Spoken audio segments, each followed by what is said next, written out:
শাবান মাসের মধ্যে রজনী নিয়ে হাদিস শরীফের মধ্যে আলোচনা এসেছে। সুনানে ইবনে মাজাহ শরীফের আপনার 1390 নম্বর হাদিস।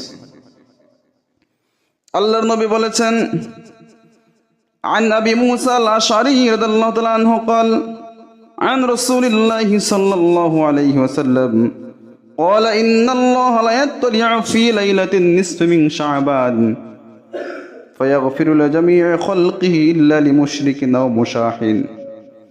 আল্লাহর নবী বলেছেন, আবু মুসা আল-আশআরী রাদিয়াল্লাহু তাআলা থেকে বর্ণিত, তিনি বলেন রাসূল সাল্লাল্লাহু আলাইহি ওয়াসাল্লাম বলেছেন, আল্লাহ তাআলা শাবান মাসের মধ্য রজনীতে সূর্য যখন ডুবে যায়, সূর্য ডুবে যাওয়ার পর অস্তমিত হওয়ার পর আল্লাহ তাআলা প্রথম আসমানে আত্মপ্রকাশ করেন। বলুন সুবহানাল্লাহ।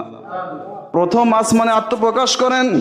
এরপরে আল্লাহ নবী বলেছেন, ফায়াগফিরু লিজামিই খালকিহি, আল্লাহ তাআলা পৃথিবীতে যত মানুষ রয়েছে প্রত্যেকটা মানুষের দিকে আল্লাহ রাব্বুল আলামিন রহমত এবং মাগফিরাতের দৃষ্টিতে তাকান। রহমত এবং মাগফিরাতের দৃষ্টিতে আল্লাহ তাআলা তাকান। এরপর আল্লাহর নবী বলেছেন, আল্লাহ তাআলা সকল মানুষের মধ্য হতে, বিশেষ করে যারা ইমানদারদের মধ্য হতে আল্লাহ তাআলা সকলকে ক্ষমা করে দেন, কিন্তু দুই শ্রেণীর মানুষকে এই রাত্রিতেও আল্লাহ তাআলা ক্ষমা করবেন না। আল্লাহ তাআলা সকল মুমিন মুসলমানকে ক্ষমা করে দেন, ঢালাওভাবে ক্ষমা করে দেন।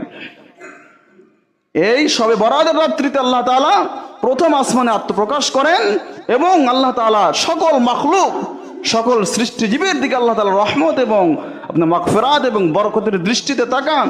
এরপর আল্লাহ তাআলা ঘোষণা দিচ্ছেন, আল্লাহ নবী বলেন যে আল্লাহ রাব্বুল আলামিন সকল আমার উম্মাহের মধ্যে সকল মানুষকে, যারা মুসলমান মুমিন, সকলকে আল্লাহ তাআলা ক্ষমা করেন, কিন্তু দুই শ্রেণীর মানুষ ছাড়া। ইল্লা লিমুশরিকিন আও মুশাহিন। এক নম্বর হচ্ছে আল্লাহর নবী বলেছেন, এক নম্বর যেই ব্যক্তি মুশরিক, যে ব্যক্তি শিরিক করে, এই রাত্রিতে শবে বরাতের রাত্রিতে সকলকে ঢালাওভাবে ক্ষমা করে দেন, দুই শ্রেণীর লোক ছাড়া। এক নম্বর মুশরিক, যে আল্লাহ তাআলার সাথে শিরিক করে। দুই নম্বর হল আও মুশাহিন, হিংসুক, যে ব্যক্তি নিজে অন্য জনের প্রতি হিংসা রাখে, বিদ্বেষ পোষণ করে। এই ব্যক্তি কখনো এই রাত্রিতে, যে রাত্রিতে আল্লাহ তাআলা সকলকে ক্ষমা করে দেন, এই রাত্রিতে সে ক্ষমা পায় না। তাহলে চিন্তা করে দেখুন, আপনি যদি এই রাত্রিতে মারা যান, বেঈমান হয়ে মারা যাবেন। আপনি যদি মারা যান, বেঈমান হয়ে মারা যাবেন। সেজন্য হিংসা বিদ্বেষ কারোর প্রতি রাখা যাবে না।